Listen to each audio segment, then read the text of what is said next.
ভূমি জল অগ্নি বায়ু বুদ্ধি যে আকাশ, আর অহংকার মন বুদ্ধির প্রকাশ। এই সব অষ্ট প্রকারের হয় যে প্রকৃতি, ভিন্না সেই আমা হতে বাহির ভূভূতি। আজকে এই শ্লোকটাই পড়ব, বিজ্ঞান যোগের এই শ্লোকটা আমরা পাঠ করব আজকে। তার আগে অবশ্যই মঙ্গল আচরণ। ওম অজ্ঞানতিমিরান্ধস্য জ্ঞানাঞ্জন শলাকয়া চক্ষুন্মিলিतं যেন তস্मै শ্রী গুরুবে নমঃ। শ্রী চৈতন্য মনোভীষ্টং স্থাপিतं যেন ভূতলে স্বয়ং রূপম কদামহং দদাতি স্বপদান্তিকম। হে কৃষ্ণ করুণা সিন্ধু দীন বন্ধু জগৎপতে, গোপেশ গোপিকা কান্ত রাধাকান্ত নমস্তুতে। তপ্ত কাঞ্চন গৌরাঙ্গী রাধে বৃন্দাবনেশ্বরী, বৃষভানুসুতে দেবী প্রণমামি হরিপ্রিয়ে। বাঞ্ছাকল্পতরুভ্যশ্চ কৃপা সিন্ধুভ্যেব চ পতিতানাং পাবনেভ্যো বৈষ্ণবেভ্যো নমো নমঃ। জয় শ্রীকৃষ্ণ চৈতন্য প্রভু নিত্যানন্দ, শ্রী অদ্বৈত গদাধর শ্রীবাসাদি গৌরভক্তবৃন্দ। হরে কৃষ্ণ কৃষ্ণ কৃষ্ণ হরে হরে, হরে রাম রাম রাম হরে হরে। মূকং কरोति वाचालं পঙ্গুম লঙ্ঘায়তি গিরিম, যৎকৃপা তমহং বন্দে পরমানন্দায় মাধব।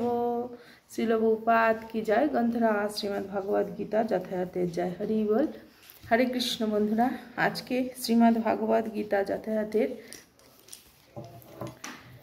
সপ্তম অধ্যায় অর্থাৎ বিজ্ঞান যোগ আমরা পাঠ করব এবং প্রভুপাদ যে অনুবাদ ও তাৎপর্য দিয়েছে সেটাও পাঠ করব। শ্লোক নাম্বার 4 থেকে আমরা পাঠ শুরু করব। শ্লোক নাম্বার 4। ভূমিরাপ নল বায়ু খং মন বুদ্ধিরেবচ, অহংকারিতয়ং মে ভিন্না প্রকৃতিরষ্টথা। অনুবাদ: ভূমি, জল, বায়ু, অগ্নি, আকাশ, মন, বুদ্ধি এবং অহংকার, এই অষ্ট প্রকারের আমার ভিন্না জড় প্রকৃতি বিভক্ত। তাৎপর্যে প্রভুপাদ বলছেন, ভগবত বিজ্ঞান ভগবানের স্বরূপ এবং তার বিভিন্ন শক্তির তত্ত্ব বিশ্লেষণ করে। এই যে আমরা বিজ্ঞান যোগ ভগবানের স্বরূপ জানতে পারবো এবং তার বিভিন্ন স্বরূপ সম্পর্কে, বিভিন্ন শক্তি সম্পর্কে আমরা সেটা জানতে পারবো। ভৌতিক শক্তিকে প্রকৃতি বা ভগবানের বিভিন্ন পুরুষ অবতারের শক্তি বলা হয়। সে সম্বন্ধে সাতত্ব তন্ত্রে বলা হয়েছে, প্রকৃতি সৃষ্টির নিমিত্ত ভগবান শ্রীকৃষ্ণের 3 অংশ বিষ্ণু রূপে প্রকট হন। সর্বপ্রথম মহাবিষ্ণু মহত্তত্ত্ব নামে সম্পূর্ণ ভৌতিক শক্তির সৃজন করেন। দ্বিতীয় পুরুষ অবতার গর্ভোদকশায়ী বিষ্ণু সমস্ত ব্রহ্মাণ্ডে নানাবিধ সৃষ্টি করার জন্য তাদের মধ্যে প্রবেশ করেন এবং তৃতীয় ক্ষীরোদকশায়ী বিষ্ণু পরমাত্মা রূপে সমস্ত ব্রহ্মাণ্ডে পরিব্যাপ্ত হন। তাহলে আমরা দেখতে পাচ্ছি ভগবানের প্রকৃতি যখন সৃষ্টি হয়েছিল, ভগবানের 3টি অংশ বিষ্ণু রূপে প্রকট পেয়েছিল। প্রথম গর্ভোদকশায়ী বিষ্ণু, প্রথম মহাবিষ্ণু যেটি এই জড়া প্রকৃতি সৃষ্টি করেছিল।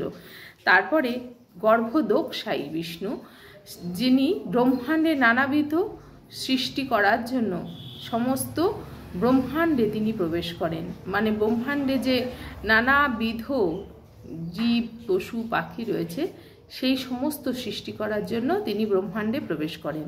এবং তৃতীয় ক্ষীরোদকশায়ী বিষ্ণু, যিনি পরমাত্মা রূপে প্রত্যেকের মধ্যে বিরাজ করছেন, ক্ষীরোদকশায়ী বিষ্ণু।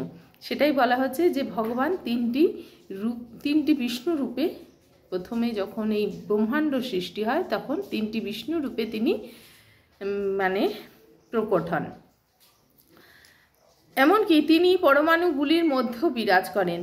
এই 3 বিষ্ণু তত্ত্ব সম্বন্ধে যিনি অবগত, তিনি জড়বন্ধন থেকে মুক্তি লাভের যোগ্য। এই জড়জগৎ ভগবানের অনন্ত শক্তির একটি সাময়িক প্রকাশ। এই জড়জগৎ ভগবানের অনন্ত শক্তির একটি ক্ষুদ্র প্রকাশ।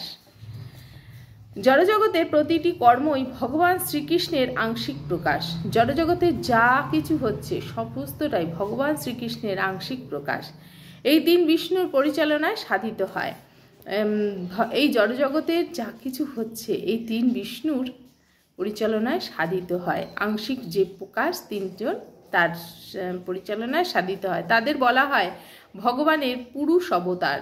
সাধারণত যারা ভগবান শ্রীকৃষ্ণের তত্ত্ব সম্বন্ধে অবগত নয় তারা মনে করে যে এই জড়জগৎটা জীবের ভোগের জন্য এবং জীবই প্রকৃতির কারণ, নিয়ন্তা এবং ভোক্তা।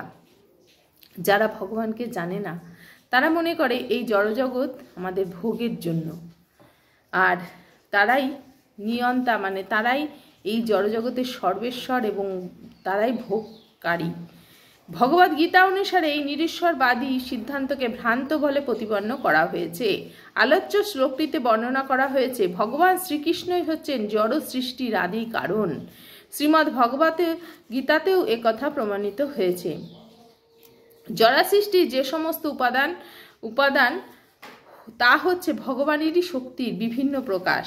এমনকি ব্রহ্মজ্যোতি, যা হচ্ছে নির্বিশেষবাদীদের পরম লক্ষ্য, তাও পরব্রহ্মে অভিব্যক্ত ভগবানেরই একটি শক্তির প্রকাশ। বৈকুণ্ঠ লোকের মতো ব্রহ্মজ্যোতিতে চিন্ময় বৈচিত্র্য নেই এবং নির্বিশেষবাদীরা এই ব্রহ্মজ্যোতিকেই পরম লক্ষ্য বলে মনে করেন। পরমাত্মার প্রকাশও ক্ষীরোদক সাই বিষ্ণুর অস্থায়ী সর্বব্যাপক রূপ।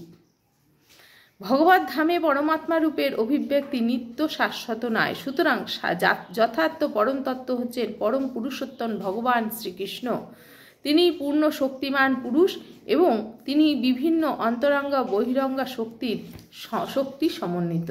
তা আমরা বুঝতে পারছি যে ভগবান পূর্ণ শক্তিমান। তিনি নিজের অবতার, তিনটি অবতার যে তাদের প্রকট করেছেন এবং এই জড়জগতের মায়া সংগঠিত করেছেন।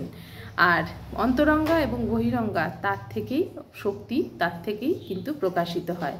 পূর্বের উল্লেখ অনুযায়ী জড় প্রকৃতি প্রধান 8টি রূপ অভিব্যক্ত হয়। জড় প্রকৃতিতে আমরা 8টি রূপে জড় প্রকৃতিকে দেখতে পাই। সেগুলির মধ্যে প্রথম 5টি হচ্ছে মাটি, জল, অগ্নি, বায়ু ও আকাশ।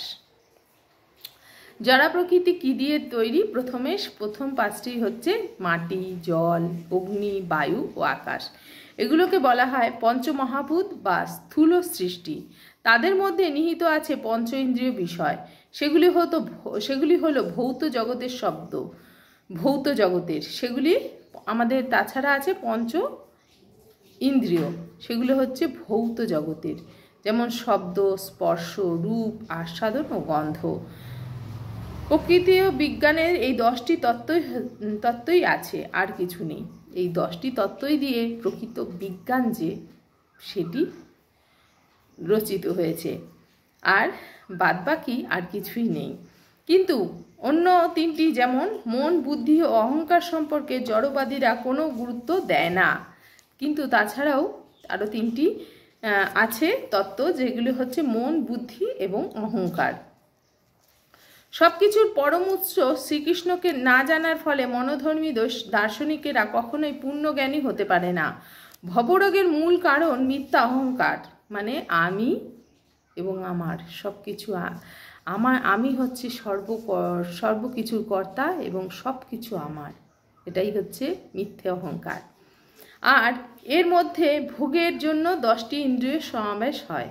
আর যখনই আমি আমার করি তখনই এই যে 10টি ইন্দ্রিয়ের সমাবেশ হয়। বুদ্ধি বলতে মহৎ তত্ত্ব নামক সমগ্র প্রকৃতি সৃষ্টিকে বোঝায়। এইভাবে এই 8টি শক্তি থেকে জগতের 24টি তত্ত্বের প্রকাশ হয়, যা সাংখ্য নাস্তিকবাদের বিষয়বস্তু। এই ভিন্ন তত্ত্ব প্রকৃতপক্ষে শ্রীকৃষ্ণেরই শক্তি থেকে উৎপন্ন। কিন্তু অল্পজ্ঞ নিরীশ্বরবাদী সাংখ্য দার্শনিকেরা শ্রীকৃষ্ণকে সর্বকারণের পরম কারণ বলতে বা জানতে পারে না। শ্রীকৃষ্ণের বহিরঙ্গা শক্তি সাংখ্য দর্শনের বিষয়বস্তু, যা ভাগবত গীতাতেই বর্ণনা করা হয়েছে। তা আমরা এটা থেকে জানতে পারলাম যে ভগবান হচ্ছে সর্বকারণের কারণ। তিনি এই জড়জগৎ রচনা করেছেন তার 3টি অবতারের মাধ্যমে। তার মধ্যে হচ্ছে মহাবিষ্ণু, গর্ভোদক সাই বিষ্ণু এবং ক্ষীরোদক সাই বিষ্ণু। তারা এক একটি ভাগে এই ব্রহ্মাণ্ড রচনা করেছেন, কিন্তু তারা ভগবানেরই অংশ। আর ভগবান সবসময় পূর্ণ শক্তিমান। আমরা নিজেদেরকে মানে আমাদের অহংকার, আমি আর আমার এই নিয়েই ব্যস্ত থাকার ফলে ভগবানকে জানতে পারি না, বা ভগবানের এই সৃষ্টি সম্পর্কে আমরা অবগত নেই। আমি আর আমার, এই জড়জগতের সব কিছু আমার, আর আমিই রাজা, এই করতে করতে আমাদের জীবন অতিবাহিত হয়ে যায়। ভগবানকে জানার আমাদের চেষ্টা সেটা বৃথাই থেকে যায়। তাই ভগবান হচ্ছে সর্বকারণের কারণ, সেটা আমরা যখন জানতে পারবো, এই জড়জগৎ মানে আমাদের কাছে তখন তুচ্ছ হয়ে যাবে।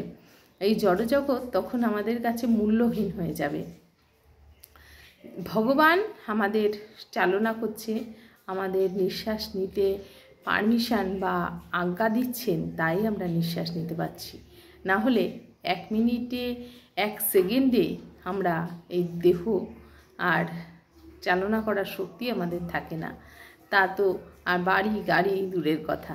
তাই ভগবান হচ্ছেন পরম পুরুষোত্তম, আর তিনি পূর্ণ শক্তিমান পুরুষ, এবং তিনি বহিরঙ্গা ও অন্তরঙ্গা শক্তি বিশিষ্ট। আর এই মাটি, জল, অগ্নি, বায়ু, আকাশ, এই পঞ্চমহাভূত আর আমাদের ইন্দ্রিয় 5টি, সেগুলি হচ্ছে আমাদের এই যে জড়জগতের প্রধান মানে বস্তু বা তত্ত্ব। এর উপরে ভিত্তি করে সমস্তটা গড়ে উঠেছে। একটি বাড়ি যখন তৈরি হয়, ইট, বালি, সিমেন্ট দিয়ে তৈরি হয়, সেখানেও কিন্তু মাটি, জল, বায়ু, অগ্নি, আকাশ সব কিছুই বিরাজমান। তাই যখন সৃষ্টি হয় সেগুলো দিয়ে সৃষ্টি হয়, এবং যখন ধ্বংস হয় তার মধ্যেই, এই পঞ্চমহাভূতের মধ্যেই সেগুলি বিলীন হয়ে যায়। তাই আমরা যা নিচ্ছি এখান থেকেই নিচ্ছি, এবং যেটা নষ্ট হয়ে যাচ্ছে এই মানে পঞ্চমহাভূতের মধ্যেই বিলীন হয়ে যাচ্ছে। যেমন আমাদের শরীরটিও কিন্তু এই পঞ্চমহাভূত দ্বারাই মানে গঠিত, এবং আমাদের এই শরীরটি যখন ক্ষয়প্রাপ্ত হয় বা বিনাশ হয়, তখন কিন্তু এই পঞ্চমহাভূতেই আবার বিলীন হয়ে যায়। তাই শরীরের ক্ষয় হয়, আত্মার কোনো বিনাশ নেই। আমরা আগের পাঠে কিন্তু এগুলো পাঠ করেছি বা পড়েছি, শ্রবণ করেছি। তোমরা অবশ্যই জানাবে আজকের শ্লোকটি থেকে তোমরা কি শিক্ষা পেলে, কমেন্টে অবশ্যই জানাবে। তাহলে অবশ্যই আমারও ভালো লাগবে। আর তোমরা বুঝতে পারছো কি না, কোনো রকম প্রশ্ন থাকলেও অবশ্যই জানাবে। গীতা এমন একটি জিনিস যেটা শুনলে ভগবানের প্রতি শ্রদ্ধা, ভগবানের প্রতি ভক্তির উদয় হয়। আর ভগবানের প্রতি যখন ভক্তির উদয় হয়, ভগবান আগের শ্লোকগুলোতে আমরা পাঠ করেছি, ভগবান তার অন্তরকে কলুষ মুক্ত করে, সমস্ত কলুষ থেকে মুক্ত করে তাকে ভগবানের দিকে এগিয়ে যেতে সাহায্য করে। আজকে এই পর্যন্ত রাখলাম। তোমরা অবশ্যই প্রত্যেক দিন আমার এই চ্যানেল বা পেজটিতে গীতা পাঠ অনুষ্ঠান ভিডিওর মাধ্যমে এসে থাকে, তোমরা অবশ্যই শুনবে। আর যারা নতুন এসেছে অবশ্যই সাবস্ক্রাইব বা ফলো করে নিও আমার পেজ বা চ্যানেলটিকে। শিল প্রভুপাদ কি জয়। গ্রন্থরাজ শ্রীমদ্ ভাগবত গীতা যথাযথের জয়। হরি বল।